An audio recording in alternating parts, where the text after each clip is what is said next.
done it before. Officers Calloway and Reeves saw a black man behind the wheel and made up their minds instantly. No questions, no real reason, just assumption turned into action, something they'd gotten away with more times than they could count. But this time, they chose the wrong man.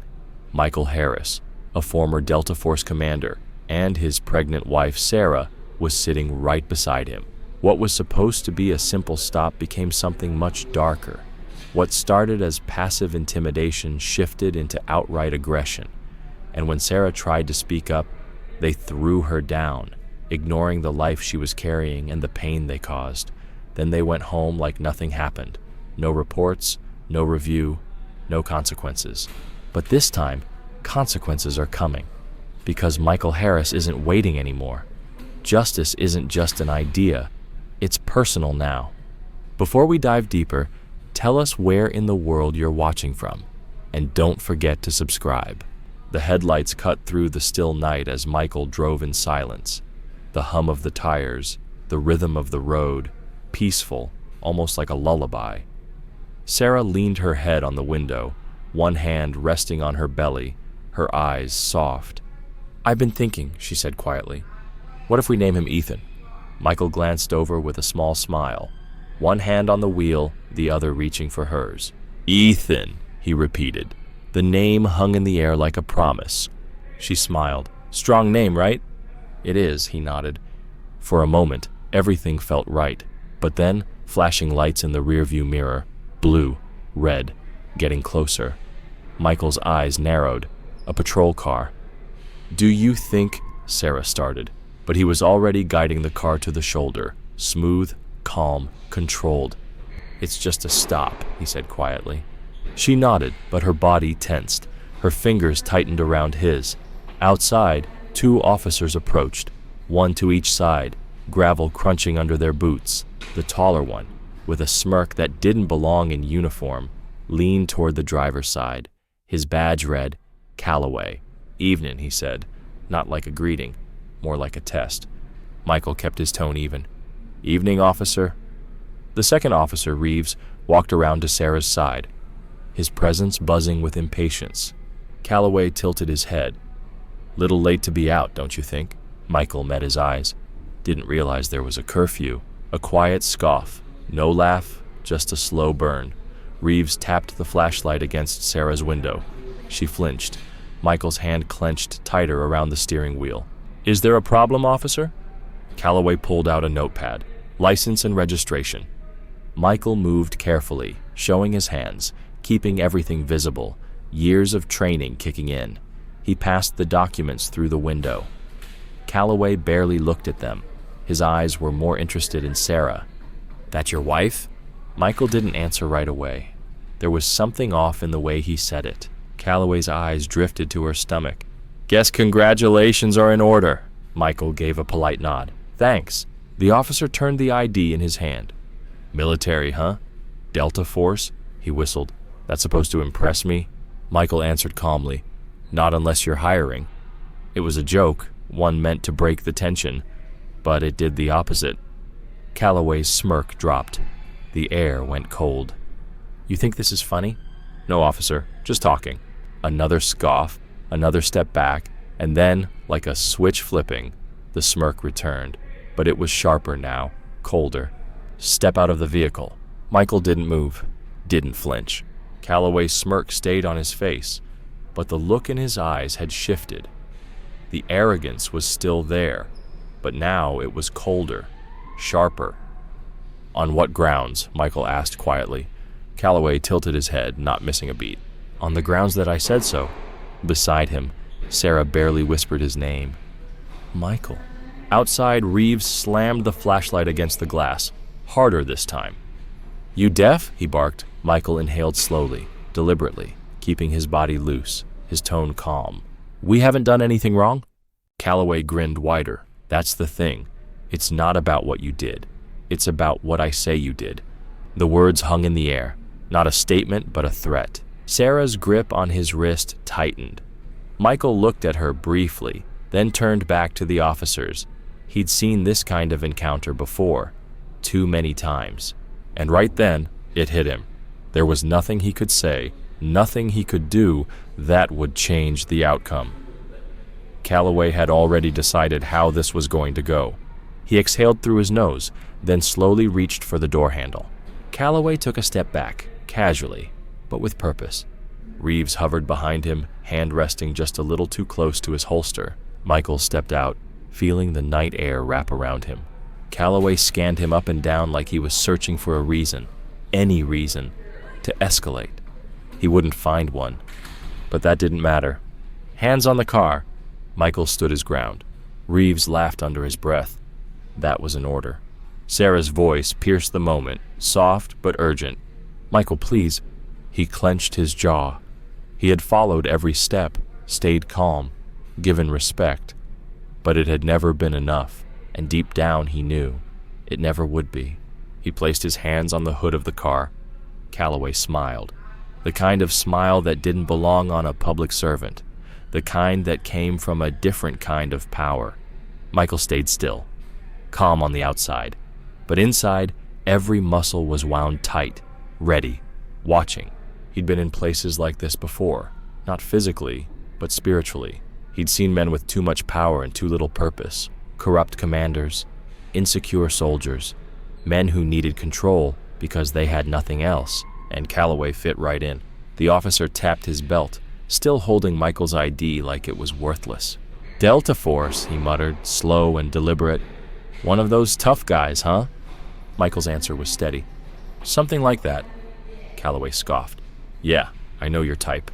Michael didn't reply. He didn't need to. Meanwhile, Reeves kept circling, tapping the glass again, louder now. Sarah flinched. Michael's eyes snapped toward the sound. Leave her alone. His voice was clear, firm. Reeves turned, grinning. That's supposed to be a command? Michael didn't blink. That's my wife. You don't speak to her. You don't touch her. You don't even look at her. Calloway let out a slow whistle. Protective, huh? He turned to Sarah, smirking. You feel safe with him, sweetheart? She didn't hesitate. I felt safer before you pulled us over. Reeves circled back, chuckling. She's got a mouth on her. Sarah stared him down. And you've got an ego so fragile it should come with a warning label. Reeves's smile disappeared. Fast. Calloway leaned casually on the car, pretending not to notice the tension. He glanced at Michael. I get it now. I can see why you married her. Pretty little thing. Then, with a cold grin, but maybe you should teach her when to be quiet. Michael's hands twitched slightly. His pulse stayed even, but his mind was already working, measuring distance, weight, terrain. Sarah's voice snapped through the air. Don't talk about me like I'm not here. Calloway's smile grew wider. Oh, I see you, sweetheart. Michael stepped forward, just an inch, just enough, and he spoke, low and unshaken. And I see you. For half a second, Calloway's mask slipped, just briefly. Then it was back. This one's got some fight, he muttered to Reeves. Still fuming, Reeves took the bait. His voice was sharp, loaded. Yeah, that's what happens when they forget their place. Michael exhaled, long and slow. He saw Sarah freeze, gripping the edge of her seat, her knuckles pale. Calloway, sensing blood, stepped closer again. You keep this up, Harris, he said, voice low. You're gonna make me think you've got something to hide. Michael didn't flinch, didn't respond, because he knew exactly what they wanted. They wanted a reaction. They weren't going to get it, but they were going to get something else. Michael stood still, unmoved. His voice was calm, steady, each word chosen with intent. I didn't do anything. My wife didn't do anything. You pulled us over because you could, not because we broke any law, and now you're trying to provoke me. He let the words hang there for a moment before adding, which means I already won. Calloway's expression hardened. Reeves's smirk twisted, the kind of look that said he already made his choice, and it wasn't to back down. Calloway straightened his stance. Yeah, I think I've heard enough. He stepped forward, hand resting near his cuffs. Turn around, hands behind your back. Michael didn't move. Sarah's voice rose from the car, alarmed. What for? What did he do? Calloway didn't even look at her. Driving under the influence. Michael exhaled sharply, his patience stretched thin. You know that's not true. Calloway's grin only widened. Then prove me wrong. Sarah leaned forward, her voice tense. He hasn't been drinking, and you know that. Reeves stepped in closer, muttering, Man, she just doesn't know when to shut up. Michael's gaze turned toward him, steady and cold. You lay a hand on her, and you won't be the one going home tonight. Reeves paused, his posture shifting. Calloway shook his head slowly, sighing like he was the victim of the moment. See, this is what I can't stand about your type. Always think you're the smartest one here, the toughest one here. Michael's voice dropped lower. I don't think anything. Calloway chuckled, but it was strained now. The balance was shifting. He didn't like it. Last chance, he snapped. Turn around, hands behind your back. Michael could feel Sarah's eyes locked on him, scared, pleading. He heard her breath catch. If he resisted now, this wouldn't end here, and it wouldn't end well. Not with her watching. Slowly, deliberately, he turned around. Calloway stepped in and grabbed his wrist, harder than necessary. The cuff snapped shut, biting into his skin. Before Michael could adjust to the pressure, Calloway yanked his arms back sharply, putting extra force behind the movement just to make a point. Michael clenched his jaw, swallowing the discomfort. Behind him, he heard Sarah's breath hitch, the sound of her shifting in her seat, like she wanted to move but didn't. Not yet. Calloway shoved him forward, pressing him against the side of the car. Welcome to the real world, hero, he muttered. Michael didn't react, didn't flinch. He wouldn't give them the satisfaction. The night air felt heavy now, pressing against him as he knelt on the rough pavement, his breath slow and measured. He'd seen this before, in war zones, under different flags, on different soil. This wasn't about rules, it wasn't about law. It was about power and who got to wield it. Calloway pressed a hand onto his shoulder, digging his fingers in to force him lower. That's better, he said. See what happens when you cooperate? Michael stayed silent, his wrists pulled against the cuffs, his jaw locked. From the car, he could hear Sarah's shaky breathing. He didn't have to look to know she was gripping the dashboard so tight her knuckles had turned white. Michael, she called softly. Her voice held warning and fear. Calloway shook his head like she was just background noise. Your wife sure talks a lot. Michael didn't respond. He focused on his breathing. You got what you wanted, he said finally. You made your point. Let's just finish this. But Reeves laughed, stepping closer. Oh no, I don't think we're done here just yet. He crouched slightly, meeting Michael's eyes. We need to check for weapons. Standard procedure. Michael didn't budge. You've already got me in cuffs. Reeves grinned. Yeah, but we like to be thorough. Calloway leaned in with a quiet smirk. Unless you'd rather make this difficult. Michael exhaled, slow, deliberate. He knew where this was headed. Before he could speak, Sarah's voice cut through, sharper now, charged with fear turning into anger. You already cuffed him. He's not resisting. This is harassment, and you know it. Reeves rolled his eyes. Lady, I'm telling you... Michael interrupted, his tone flat and cold. Don't speak to her like that. Reeves paused, then glanced at Calloway, a glint in his eye. You hear that? He's real protective. Calloway nodded. Yeah, thinks he's in charge. Reeves moved behind Michael, gripping his shoulders roughly. Let's fix that. He yanked Michael down lower, his knees scraping the pavement. Michael didn't cry out, didn't show pain, but Sarah had seen enough. Stop! You're hurting him! Calloway glanced at her like she was nothing more than background noise. You really don't know when to be quiet, do you? Michael twisted slightly despite the pressure on his back. His voice was sharp now. Leave her alone. Reeves let out a short, mocking laugh. See, Graves? That's your problem. Always trying to play the hero. Before Michael could stop her, Sarah was out of the car, her steps fast and determined. You can't do this, she said, walking straight toward them. He hasn't done anything wrong. Reeves turned. Reeves exhaled sharply, his patience gone. All right, I've had enough of this. And then he grabbed Sarah by the wrist. Michael saw red. Instinct took over, his body twisted, muscles burning against the hold they had on him. Every cell in his body roared, move, break free, get to her. But before he could, Calloway slammed him down again. Stay down. Michael barely registered the pain. His focus was locked on Sarah. She jerked her arm back, stumbling, breath catching in her throat, her eyes blazing. Don't touch me, she shouted. But Reeves reached for her again, this time grabbing her other arm and yanking her toward him. She resisted, her voice rising, hands pushing, trying to break free. "Let go of me." Michael fought to rise, every muscle straining. Then a sudden crackle. Electricity. Agony ripped through him. His back arched violently as the taser hit. His breath vanished. His vision blurred. His body slammed into the pavement, twitching uncontrollably. And then, Sarah screamed. Through the burning, through the haze, Michael moved.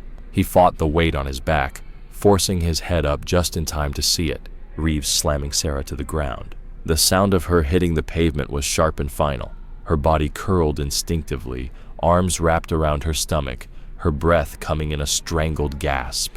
Then silence. Michael didn't think. He didn't feel the pain anymore. There was only one thought, one truth. They did this. He surged forward again, but Calloway pressed a boot between his shoulder blades, shoving him down.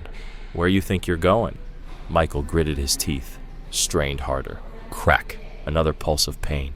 The taser again. His limbs went limp, vision flickering, heart pounding, and still, his eyes never left her. Sarah lay on the ground, trembling, her hands gripping her stomach like she was holding something fragile together. Reeves stood over her, exhaling like he'd done something difficult. "Should have stayed in the car," he muttered. Calloway nodded, adjusting his belt with a smirk. "Looks like that's 2 arrests tonight," but Michael barely heard them. His face pressed to the pavement, the cold seeping into his skin, and yet something much colder was building inside him. A terrifying stillness. This wasn't over. Not for them, and definitely not for him. They thought they'd won. They had no idea what they'd just ignited. He listened to the sound of his own breath. He felt the static in his nerves begin to fade. And then he heard her. Sarah was crying. Not loudly, just small broken breaths, like she was trying to stay calm, but couldn't. The sound cut deeper than any bruise, deeper than the cuffs biting into his wrists. It landed in a place inside him that hadn't moved in years.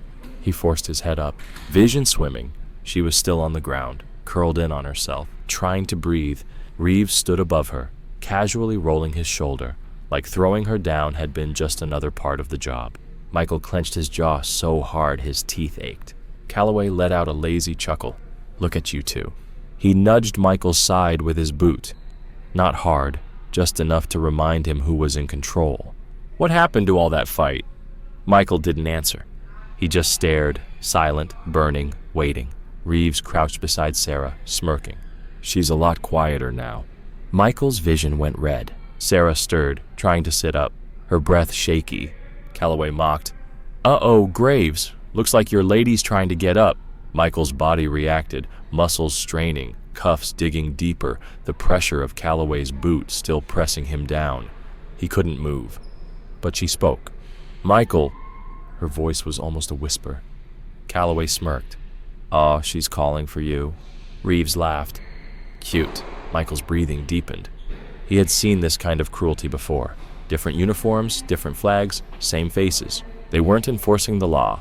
They were enjoying control, feeding on fear. He closed his eyes for half a second, exhaled slow, let the rage sink down deep where it could wait. Because now wasn't the time. But it was coming. Calloway crouched beside him, lowering his voice. "This what they trained you for, soldier boy?" He patted Michael's back, like they were old friends. Like this wasn't a war. Silent, cold, but deeply personal.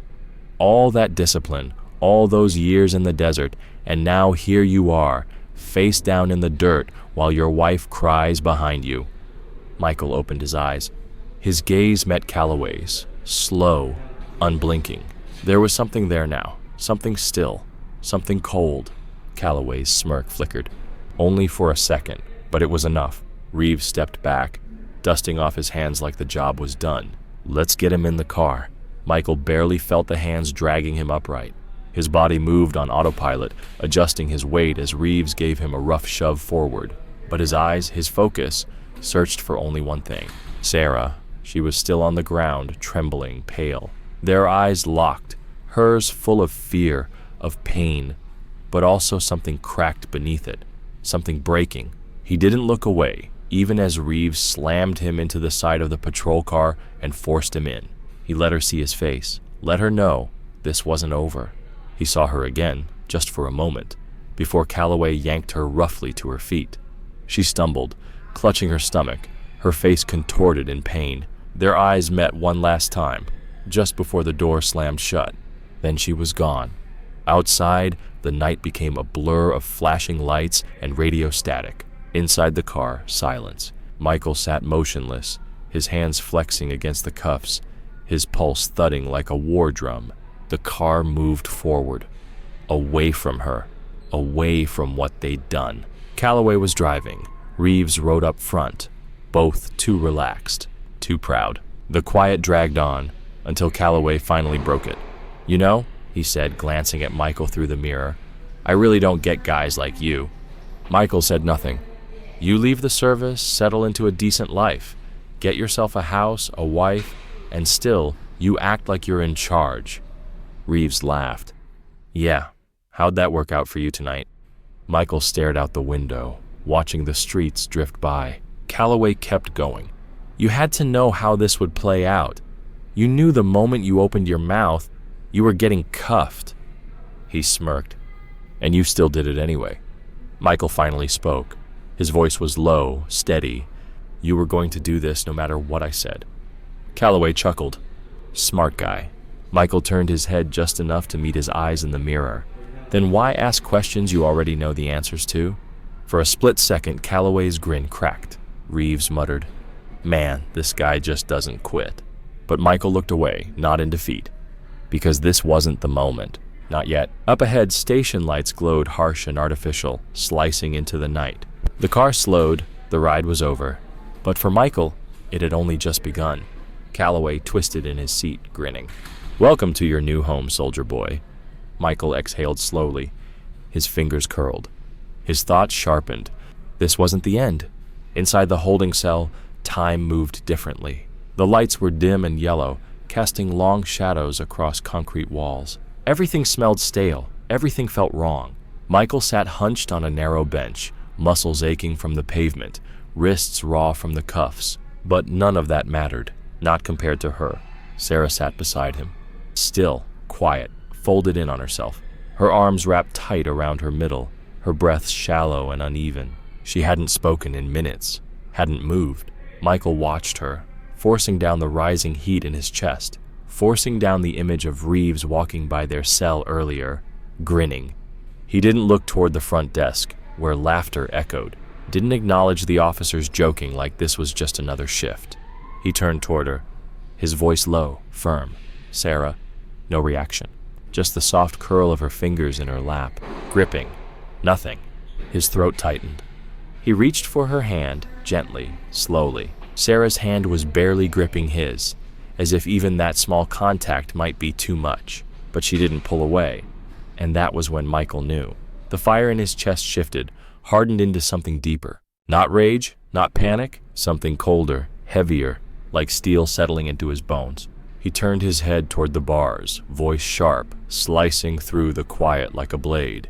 "She needs a doctor." No response. Michael's hands tightened into fists, but he stayed still, controlled, measured. He repeated it, firmer this time. The words pressed through his teeth like a final warning. "She needs a doctor." One of the officers, older, disinterested, didn't even look up from his paperwork. "She looks fine." Everything inside Michael went quiet. Every rule, every lesson in restraint, it all teetered on a knife's edge. When he spoke again, his voice was low, flat, lethal. "You're going to get her a doctor. Now." Something in that tone cut through the air like ice. The officer's fingers froze mid-page. The younger one beside him shifted nervously. A pause stretched, thick and tense. Then finally, "I'll call someone." Michael didn't move, didn't blink. Because this wasn't a favor. This wasn't grace. This was survival. Minutes dragged. Then at last a door opened. A woman in medical scrubs was escorted toward the cell. She didn't hesitate. Her eyes flicked to Sarah, instantly assessing, instantly certain. "She needs a hospital," she said firmly. The officer frowned. Michael stood. The bench scraped loudly beneath him, cutting across the room like a warning shot. His voice followed. "Now." That hesitation returned. Then, reluctantly, the officer turned and spoke into his radio. Moments later, keys rattled in the lock. 2 more officers appeared, guiding Sarah out. She turned her head as they helped her walk, her eyes locking onto Michael's. He met her gaze. "I'll be there," he said. His voice was steady, solid. She nodded once. Then the door slammed shut. Michael stayed standing long after she was gone, his breath even, his hands loose, face unreadable. Behind him, the front desk came back to life. Low conversation, faint laughter, the clink of a coffee cup. As if nothing had happened. As if this was all just a routine night. They had no idea. Time distorted after that. Hours bled together under flickering fluorescent lights. Voices drifted like static. Michael didn't sleep. He didn't speak. He just sat, back straight, hands on his knees, waiting. Eventually, someone came. Not Reeves, not Calloway. Another officer, young, uneasy, avoiding eye contact as he unlocked the door. "You're free to go. Sign here." Michael rose slowly, shoulders tight with stiffness. His voice was calm, but not a request. "Where's my wife?" The officer paused, then stepped aside. "She was released from the hospital about an hour ago." Michael's pulse pounded. "What happened?" The man shrugged, already turning. "Ask her." Michael didn't follow right away. He stood there, the words echoing in his chest, settling somewhere heavy. Then he walked out. The morning air hit like a wave. Cool, clean, almost too bright. The sun was rising, the sky soft with color, but Michael barely noticed, because she was there. Sarah stood just outside the doors, arms crossed tight around her, face pale, eyes rimmed red. And when she saw him, something broke in her expression. Michael didn't wait. He moved to her, hands reaching for hers with the same steadiness he used on the battlefield. She let out a shaky breath. Her fingers tightened in his. Her body trembled. She looked up at him. Her lips parted. Her voice cracked. And then came the words, barely above a whisper. "He's gone." Michael stopped breathing. Sarah swallowed, her grip tightening. "The baby?" His mind rejected the words. His body locked in place. "Ethan," she whispered, her voice shattering. "He's gone." Michael didn't blink, didn't move. A stillness washed over him, deep, hollow, and final. She wasn't crying anymore. She couldn't. There were no more tears, only silence. Michael's jaw locked. His breath slowed, controlled, measured. Sarah shook her head weakly. Her knees wavered beneath her. And finally, he moved. He pulled her into him, wrapped his arms around her, held her tightly as if she might slip away. And in that quiet, with nothing left but the weight of loss between them, Michael knew this wasn't the end. This was the reason. She trembled in his arms, and as the weight of it all sank into both of them, what had happened, what had been lost. Michael's fingers curled gently into the back of her shirt, his jaw resting against the top of her head. He exhaled, slow and steady, feeling her heartbeat against his chest. He didn't say anything, because what words could ever hold this kind of pain? They stood there, unmoving, as the world around them kept turning, as if nothing had changed, as if everything they had dreamed of hadn't been torn away in a single night. Michael's arms tightened slightly, his hold more certain. There was no fury, not yet. Only the stillness, the loss, the unbearable quiet of a future erased before it could begin. Right now, all that existed was Sarah, shaking in his embrace, and the silent space where their son should have been. The house felt different. It wasn't just quiet, it was hollow. A silence that settled into the walls like it belonged there now. A weight that couldn't be shaken off. Michael stood in the doorway, hands still wrapped around the knob. His breath was steady, but his pulse thundered in his ears. He had walked through this door 100 times. He had known the creak in the hallway, the faint scent of the coffee Sarah made every morning, the low hum of the fridge. But now it all felt like a memory he didn't own anymore. Sarah stepped past him, slow, uncertain, as if she too was stepping into a place that no longer felt like home. She didn't remove her shoes. She didn't turn on a light. She didn't reach for the couch or the kitchen table. She just stood there, arms wrapped around herself, eyes staring into nothing. Michael closed the door behind them. The soft click echoed like a crack through the silence. He spoke gently. What did the doctor say? Sarah inhaled once, sharp and small. She didn't answer at first. He took a step closer, kept his voice level. Sarah? She blinked. Her shoulders stiffened, like she'd just remembered he was in the room. They said, her voice was distant, hollow. There was nothing they could do. Michael felt something tighten deep in his chest. Was it from the fall? She nodded, barely, eyes still far away. They said the impact was too much, too sudden. Her breath caught. I already knew. Before they said it out loud, I felt it. Michael's jaw locked, his fists clenched at his sides. He forced himself to breathe. He remembered how she'd gasped, how her body had curled in on itself, how she'd tried to hold something together that was already slipping away. His voice was low. Did they treat you? Sarah gave a slow nod. They ran tests, did an ultrasound. She swallowed hard. There was no heartbeat. The words hit like a quiet collapse inside him. No heartbeat. Michael closed his eyes for a moment, pressing the weight of it into his chest. Sarah whispered, "They gave me something, for the pain." Her arms hugged herself tighter. Not that it really matters. Michael opened his eyes. He didn't move to her. Not yet, because he knew. If he pulled her into him now, if he let go, let himself fall into the pain of what was taken, they might not climb out of it, and one of them still had to hold on, even just for now. Did they say anything else? She shook her head. Just rest. Come back if anything gets worse. A bitter laugh barely made it out. Like I'd ever go back there. Michael nodded slightly.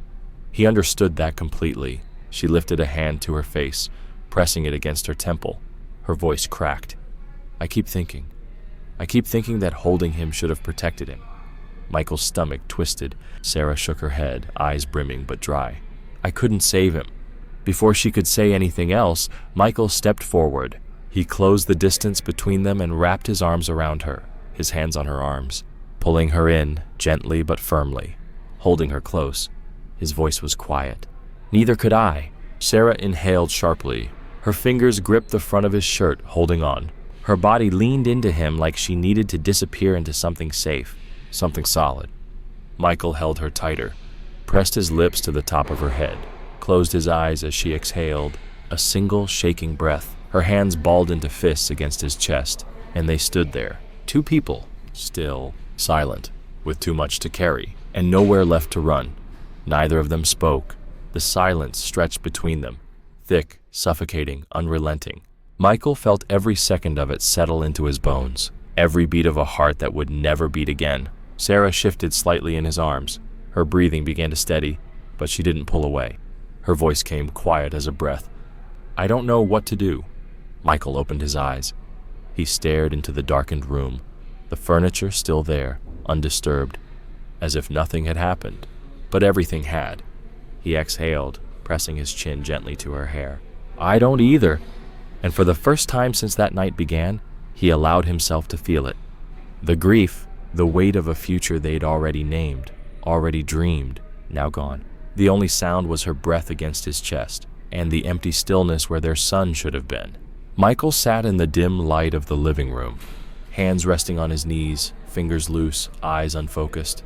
The house was still, except for the faint creak of floorboards as Sarah moved in the bedroom.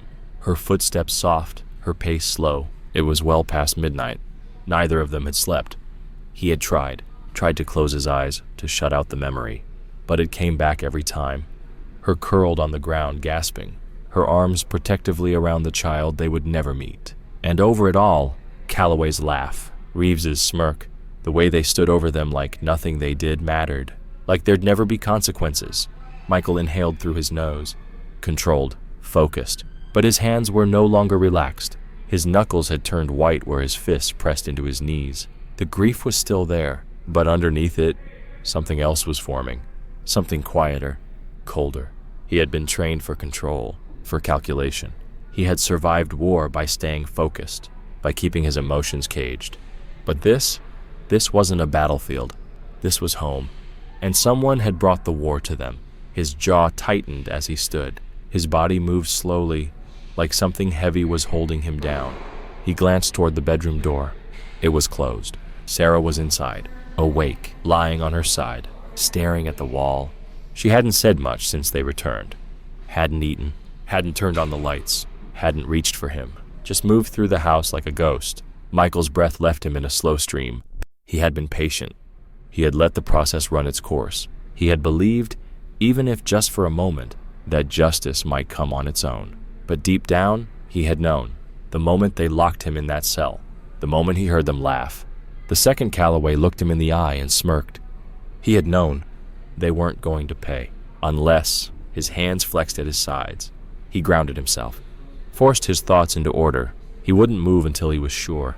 Until he knew how far he was willing to go. Then, a sound behind him. He turned. Sarah stood in the hallway, wrapped in a blanket, her posture small, her face shadowed, her arms drawn tight across her chest. He straightened instinctively, his expression smoothing, his thoughts sliding back beneath the surface. She didn't speak right away.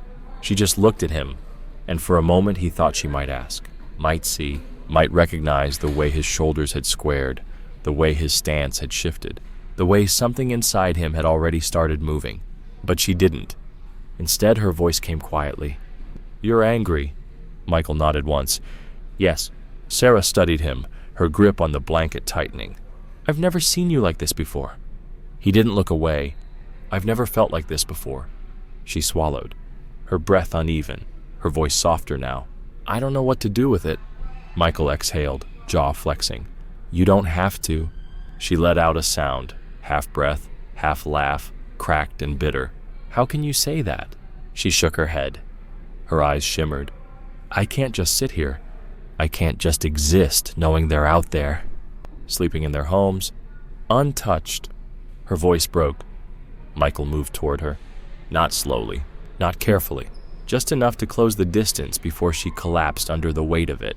Michael's hands moved gently to her arms, grounding her, holding her steady. She didn't pull away, but her body trembled beneath his touch. He kept his voice low, controlled. "I know." Sarah exhaled sharply, blinking, her breath unsteady. "Then what are we supposed to do?" Michael didn't answer right away, because deep down, he wasn't sure she was ready to hear what he knew. His grip tightened slightly, anchoring her. "For now," he said quietly, "we grieve." Sarah looked away, her hands clutching the blanket tighter. She didn't respond, not at first. She just stood there, breathing, trying to hold herself together. Then finally, she nodded. Michael let go slowly. His hands lingered for a moment before falling to his sides. Sarah stepped back, her voice barely a whisper. "Come to bed." He nodded once, jaw tightening. She turned, her steps soft against the floor. The bedroom door creaked open. Michael didn't follow immediately. He stood in the dim light of the living room, letting the moment settle into his chest. Sarah had always been his anchor, the one who kept him grounded. But now, there was no grounding this, no pulling back from what had been set in motion. He closed his eyes, inhaled deeply, then turned, following her path. For now, she needed him there. For now, the storm inside him had to stay buried, but not forever, because Calloway and Reeves had taken something that could never be returned, and the world, they'd walked away from it. No charges, no consequence, no justice. Michael knew the truth. No one was coming. Not for them. But he could. His hands flexed at his sides, his thoughts already clear. The grief hadn't disappeared. It had simply changed. He had spent a lifetime learning how to control pain, how to focus under pressure, how to plan, execute, and disappear. Now, it was time to apply that to something personal, because this wasn't just grief anymore. This was war. And he knew how to fight a war. He moved with quiet purpose, retrieving his phone from the table. No wasted motion, no hesitation. He began searching. It didn't take long. Every piece of information he needed was hidden in plain sight, if you knew where to look. And Michael did. Calloway's address was listed under county records. A quiet street in a well-kept neighborhood on the north end. Alone, no family, no children. Reeves was different, living in a rental near the highway. A woman was listed as a resident too, fiancé, someone who likely had no idea who she was really living with. Michael studied the data, memorized their routines. He wouldn't rush this, wouldn't act until he was certain. Not just where they lived, but when they were alone, when they were vulnerable. He turned off the phone and set it down, every breath slow, every movement precise. Then he grabbed his jacket. Put it on, locked the door behind him. Outside the night was cold, but he didn't feel it. His mind was already ahead, steps unfolding, plans forming. This wasn't anger. Anger was reckless. Anger clouded judgment. This was clarity, the kind that came when a man had nothing left to lose, when the law had failed, when justice needed to come quietly, unannounced. Michael started the truck. The engine rumbled low, steady, and he pulled onto the road without a glance back. It didn't take long to find Calloway's house. Michael parked a few blocks away and slipped into the dark, moving like shadow, every step precise. The neighborhood was the kind where people felt safe, doors locked out of habit, not fear. He stayed low, scanning the perimeter. One car in the driveway, a single light upstairs. Calloway was home, alone. Michael sank into the darkness across the street, watching, waiting. Men like Calloway always believed they were above consequence. That was their first mistake. Reeves would be next. But this wasn't about tonight. This was about when, not if. Michael's war had just begun, and it would begin with silence. And it would end when they finally understood what they had done. Near the edge of an abandoned lot, Michael moved quietly, staying within the shadows. From a distance, he studied the house. The lights were on. Movement flickered behind the windows. Inside, Reeves's fiancée was laughing at something on the television, unaware of who she shared a home with, unaware of what he had done. Michael watched, waited, measured everything. Reeves arrived late, casual, loose, unaware. He didn't check his surroundings, didn't glance behind him, didn't act like a man who knew anything had changed. He had no reason to. Michael watched him disappear inside. The door closed. The lock clicked, and with that, Michael turned, vanishing back into the night. His steps were silent. His mind was already ahead, every detail logged, every movement filed away. Because soon, very soon, Calloway and Reeves would learn what it meant to be the ones watched, to be the ones who didn't see it coming. Back home, the house was quiet. Only the low kitchen light broke the darkness. Michael moved with purpose, silent, deliberate, focused. Each movement was part of something larger, something exact. For nights he had studied them. Calloway, careless, alone, predictable. Reeves, arrogant, distracted, unaware. They had returned to their lives like nothing happened. As if Ethan's life hadn't meant anything. As if Sarah's cries were just noise to forget. No consequences. No investigations. No headlines. The world hadn't noticed. The world hadn't cared. Michael had. He closed his eyes, inhaling deeply, pressing that weight into his ribs, letting it settle. Grief would never leave. But grief was no longer in control. It was time. He reached for the small box on the counter, lifted the lid. Inside, tools, individually meaningless. Together, purpose. Gloves, rope, duct tape, a burner phone, and a weapon that had waited, untouched, for years. Michael let out a slow breath. He reviewed the plan again in his mind, step by step. It was more detailed than most military ops he'd run, and far simpler, because they weren't careful. They didn't think anyone would come. Calloway would be first. It had to be. The one who laughed. The one who pressed him down while Sarah screamed. The one who treated their pain like it was nothing. This wouldn't be quick. It couldn't be. Painless endings were for men who deserved peace. Michael unfolded the hand-drawn map. The neighborhood was familiar now. Calloway's Street, a quiet cul-de-sac, no cameras, no traffic, no escape routes. Michael had walked it, felt the sidewalk under his feet, counted the timing between streetlights, observed the way the shadows moved across the lawn. The plan was clean. Entry would be quiet. There was a moment, right after Calloway got home, before the door was locked, when he was vulnerable. That moment was coming. Michael rolled his shoulders. The tension was welcome. It meant he was ready. He was no longer just a soldier. He had become something else entirely. He pulled on the gloves, slipped the phone into his jacket, checked the weapon. The weight was familiar. His hands didn't shake. He flicked the safety, not out of haste, but out of focus. The digital clock blinked just past midnight, an hour until Calloway got home. Michael stepped into the night, locking the door behind him. The cold bit at his face, but he didn't feel it. His thoughts were already several steps ahead. Calloway's Street was silent. Michael parked a few blocks away, moved on foot, silent as shadow. The houses around him were asleep. He stayed low, stayed invisible. He slipped into the backyard, his movements fluid, his presence undetectable. Only one car in the driveway, one light on inside. Second floor. He was home, alone. Michael exhaled slowly. His breath disappeared into the dark. He crouched into place. Still, waiting, because men like Calloway never expected the night to push back. And tonight, the silence would speak. The windows were closed. But Michael had already accounted for that. The lock-picking set fit neatly into his palm. He crouched at the back door, working with calm precision, the ease of someone who had done this before. The tumblers clicked quietly. The lock gave. The door creaked open just wide enough for him to slip inside. Michael stepped in, closed it softly behind him. Then he stood still, letting the silence settle, letting the air of the house tell him what he needed to know. Nothing. No sounds. No surprises. Calloway wasn't home yet. Good. Michael exhaled quietly and moved. Each step was measured, controlled. The house looked exactly as he expected. Modern, cold, curated, expensive furniture arranged with no warmth. A bar cart fully stocked but barely touched. It wasn't a home. It was a statement. Michael scanned the space, then began the setup. He opened drawers, knocked over a lamp, shifted the bar cart. It needed to look real, like someone desperate had torn through the place searching for something. A break-in. Bad luck. That illusion would buy him time, and it would confuse Calloway, which was exactly what Michael needed. He positioned himself in a shadowed hallway, just past the kitchen. A perfect view of the front door. Then he waited. Calloway arrived exactly on time, 1:15 a.m., just like every night. Michael watched the car pull in. Calloway stepped out, casual, unworried, still moving like nothing in his world had changed. He didn't check his surroundings, didn't look around, didn't sense what was waiting inside.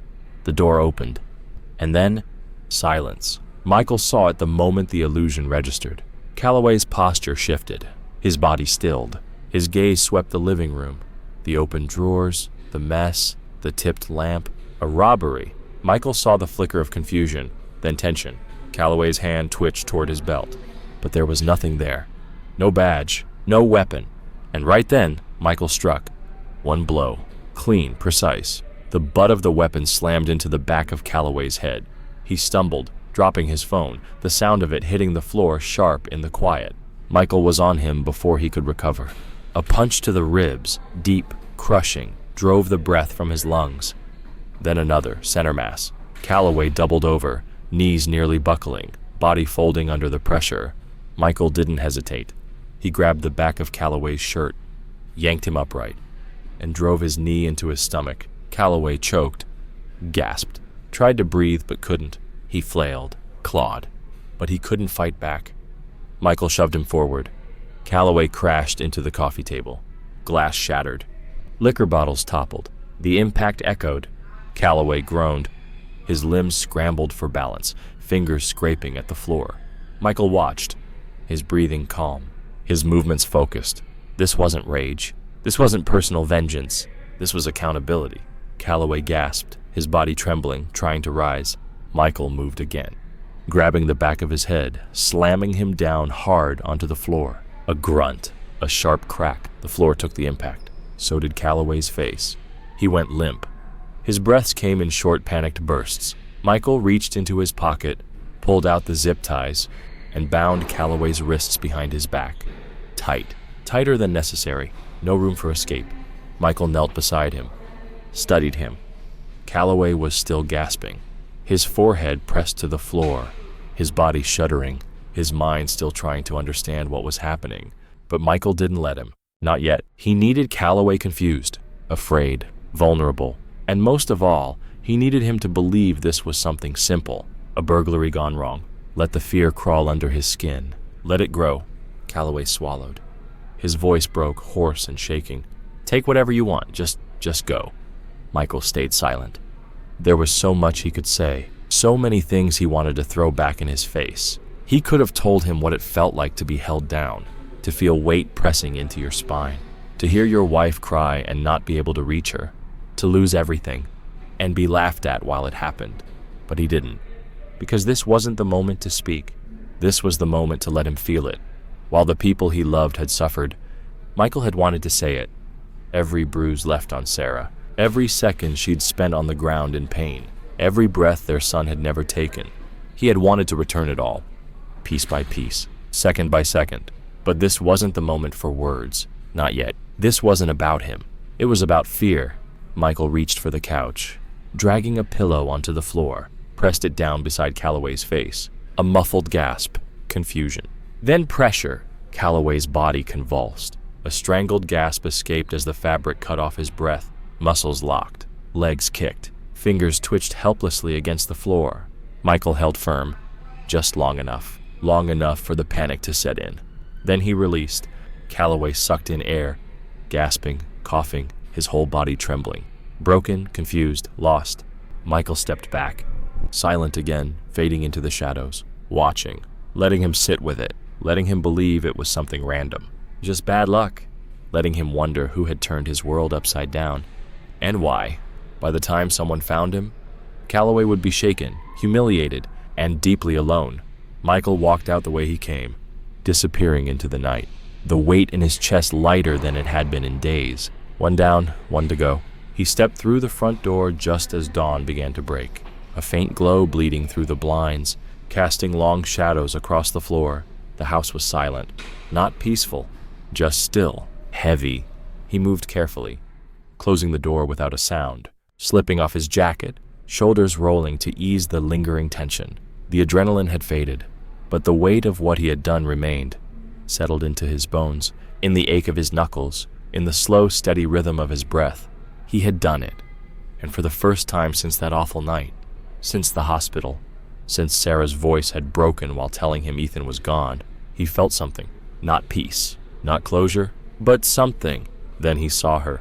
Sarah was standing at the end of the hall, wearing one of his old sweatshirts, arms crossed, bare feet silent against the wood. She hadn't slept, not since that night, and now she watched him, carefully, reading him the way only she could. Michael exhaled, already knowing. There was no hiding this. She didn't speak, didn't move. The silence between them was full, heavier than words. Then finally, softly, "You did something." He nodded. Yes. Her eyes didn't leave his. "Did you kill him?" Michael's jaw tightened. No. She studied him, looking for the part he wasn't saying, but finding only steel. "Then what did you do?" Her voice was calm. Too calm. Michael stepped forward, his voice low, steady. "I made sure he understood." Sarah didn't flinch, didn't blink, but something shifted in her expression. A breath caught in her throat. Her hands curled tighter in her sleeves. Then, did it help? He didn't answer at first, because he didn't know. The ache hadn't left, the grief hadn't moved, but Calloway had felt fear, and that was something. He spoke quietly. "It's not over." She nodded, barely. "Reeves?" His jaw clenched. "Yes." Silence. Sarah looked away briefly, then back at him. "I want to be there." Michael stilled. He had expected resistance, expected her to tell him there was another way, that justice didn't belong in his hands, but she didn't. She simply asked. "Clear, resolved." "Sarah," he started. She shook her head, cutting him off. "I need to be there." Michael watched her, the way she stood, the way her voice didn't waver, the way there was no fear in her eyes, only truth. And in that moment, he understood. This wasn't just his burden anymore. This wasn't just his war. It was theirs. He nodded once, and that was all she needed. She turned without a word, walking past him toward the bedroom, leaving Michael alone in the soft haze of morning light, standing in the space where every trace of hesitation had finally burned away. No more waiting, no more holding back, and no turning around. By the time this was over, the ones responsible would understand exactly what they had taken, and he would carry every second of it, always. Michael stood still in the kitchen.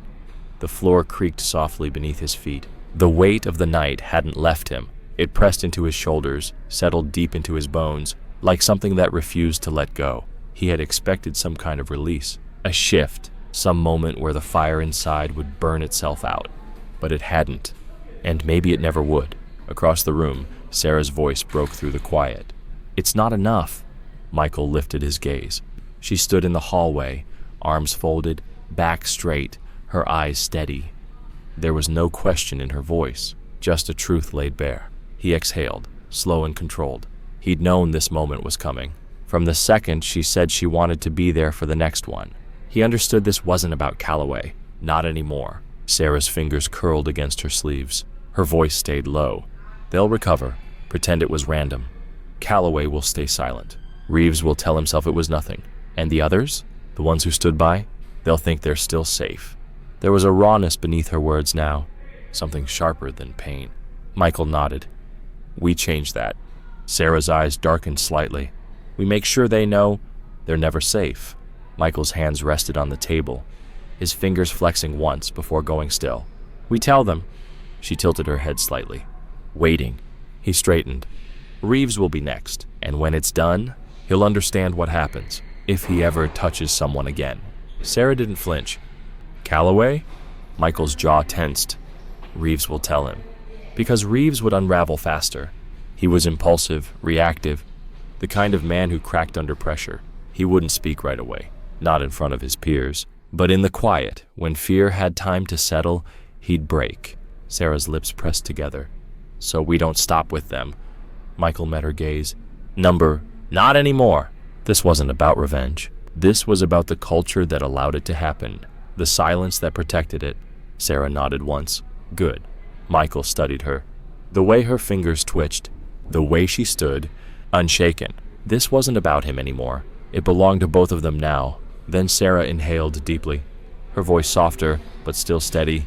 I want to be the one to tell him. Michael froze. Her meaning was clear.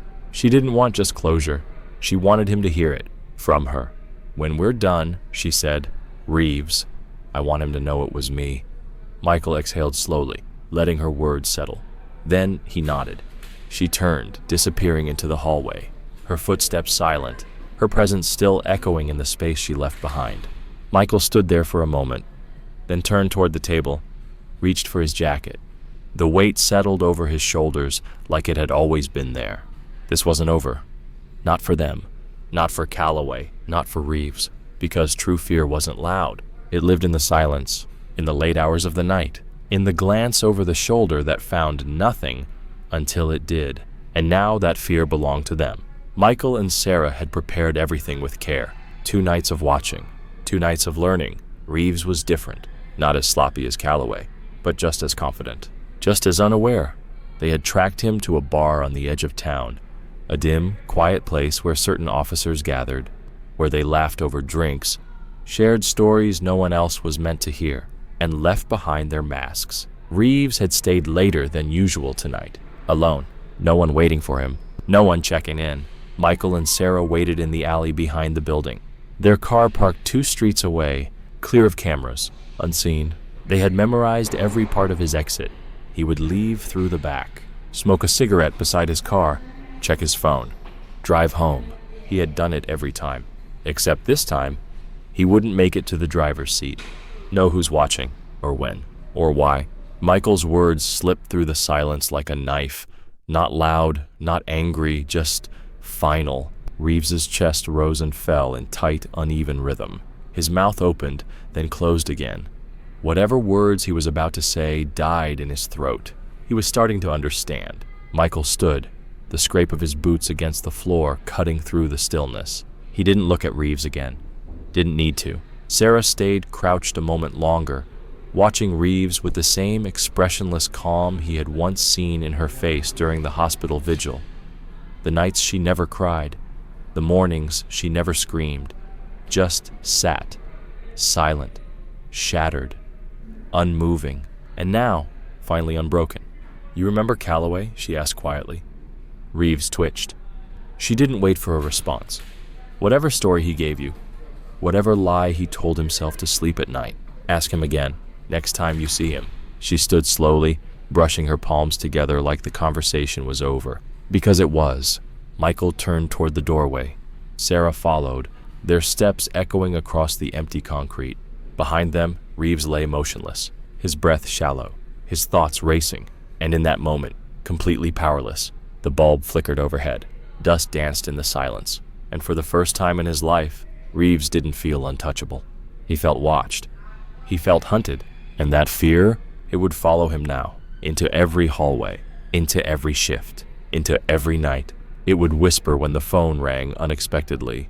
It would echo in the spaces where nothing moved. It would keep him glancing over his shoulder for the rest of his life. Michael and Sarah didn't need to say anything else. They had done what they came to do, and now it was the silence that would do the rest. One more name remained. But by the time they got there, he'd already know they were coming. That was the point. Let him sit with it. Let them all sit with it, because justice doesn't always come with sirens. Sometimes it comes in footsteps you never hear, until it's too late. No badge, no weapon, no answers. The officer had pulled over thinking it was a homeless man. Then he saw the zip ties, the bruises, the look in Reeves's eyes. Not just pain, but something worse, fear. He mumbled something about being mugged, said it was dark, said he didn't get a look, said he couldn't remember the voices. He lied, because he had to, because telling the truth would open every locked door they'd buried things behind. The department responded the way they always did, with caution, with press control, with hushed meetings behind closed doors. Calloway had been assaulted at home. Now Reeves had been attacked during off-duty hours. They called it random. They told themselves it was coincidence. But the officers who knew the truth, or feared it, they stopped laughing at the old stories. They stopped bragging about what they'd done. They started looking over their shoulders, checking their locks twice, jumping at shadows in their rear-view mirror, because the silence after the storm was louder than any threat, because Calloway wouldn't talk, and now Reeves wouldn't either. And that silence, it said more than 1,000 words ever could. Back at home, Michael stood on the porch. The morning was quiet. Birds stirred in the trees. Sarah sat on the steps, coffee in hand, wearing that same sweatshirt she'd wrapped around herself the night their world had collapsed. They didn't speak. They didn't need to. This wasn't over. But something had shifted. They had taken the first piece back. Not justice, not closure, not yet. But fear? Fear now belonged to the ones who'd never known it before, and Michael and Sarah would make sure it stayed that way. Believed made him untouchable. He used to walk through the station like a storm in uniform. Voices lowered, conversations ended, doors opened before he reached them. Now, he flinched when the floor creaked. He jumped when his phone rang. He hadn't worn his badge in 2 days. He hadn't been to work in 5. His wife had asked what happened. He told her someone tried to rob him. She hadn't believed him, but she didn't push. There was something in his eyes she'd never seen before. Not rage, not guilt, just fear. He couldn't say the words out loud because speaking them would make them real. Because if he told the truth, it wouldn't stop with him. It would tear through every report he'd ever written, every arrest he'd ever made. And worse, it would prove that someone had finally held him accountable. So he sat in the dark, night after night, watching the shadows, waiting for another knock, another voice, another reckoning. And across town, in a room with curtains drawn and lights dimmed, Reeves did the same. The two men, once symbols of control, now lived as prisoners of the very silence they used to weaponize. They had built careers on fear. Now they were fear, living inside it, carrying it with them like a second skin, because they had finally learned the truth. Some ghosts don't haunt from the grave. Some ghosts walk upright. Some ghosts have names. And some ghosts, they remember everything. The doctors called it a severe concussion, said it might take months, years even, for the symptoms to fade. But they hadn't faded. The dizziness came in waves, unpredictable and cruel, making it impossible to focus for long, making him nauseous if he moved too fast. The ringing in his ears never stopped, a high-pitched, constant reminder that his world had changed forever. And the pressure in his skull, some days it was unbearable. It made thinking nearly impossible, thoughts scattered like glass. But the worst part? The fear. It was always there, sitting at the edge of his mind, tightening around his throat in the dead of night, gripping his chest when he heard footsteps outside his window, when he saw a car idling too long down the street, when he stepped outside his front door and felt the eyes. He knew they were still out there, waiting, watching. He tried to return to work. He couldn't. The damage had taken too much. His reaction time, his judgment, his edge. They didn't fire him, not officially, but they took his badge, put him on indefinite leave, quietly removed him like a stain they didn't know how to scrub out. And Reeves? He was worse. They found him kneeling in the cold, bruised and broken, his resignation handed in without a single word of protest. The arrogance was gone. So was the man. He hadn't returned to the bar, hadn't shown his face around town, didn't answer calls, because what could he say? That someone had come for him, that someone made him feel what he used to cause, that for the first time in his life he had tasted his own medicine? He couldn't face it. So he didn't. He stayed inside, alone, silent, haunted, because Michael and Sarah didn't need to come back. The damage was done, and fear, real fear, lives forever. It would live in the corners of their minds, in the silence between sirens, in the whisper of footsteps that weren't really there. That was justice, not just bruises, not just broken careers, but the knowing that any day without warning it could happen again. The house was quiet. Sarah sat on the couch, curled up with a mug of tea. She stared at the flicker of a candle, her eyes distant, her breath slow. The news had moved on. No suspects, no charges, just whispers, and that's how it needed to be. Michael stood by the kitchen counter, watching her, waiting. They had done what they came to do. The men who stole everything from them had been dismantled, their power erased, but the ache hadn't left. It never would. Nothing could bring Ethan back. Nothing would change the night the world collapsed. Sarah exhaled. I should feel better. Michael sat beside her, rested his arms on his knees, his voice low. You do? She shook her head. Not completely. He was quiet, letting it settle, letting her speak truth without trying to erase it, because she was right. This wasn't healing. This wasn't closure. This was something else.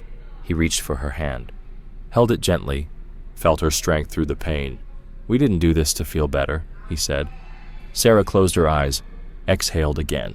I know. Michael squeezed her hand. We did it so they'd never do it again. She nodded. That was enough. Not peace, not justice in the way the world defined it, but something deeper, something lasting. The men who tried to destroy them would never stand tall again. They would never sleep soundly. And Sarah and Michael, they were still here, still breathing, still together. And for now, that was enough. If that story moved you, please share it with someone who needs to hear it. And don't forget to subscribe, because I've handpicked 2 more stories I know you'll want to see next. Thanks for watching. Take care. And remember, some justice doesn't wear a badge.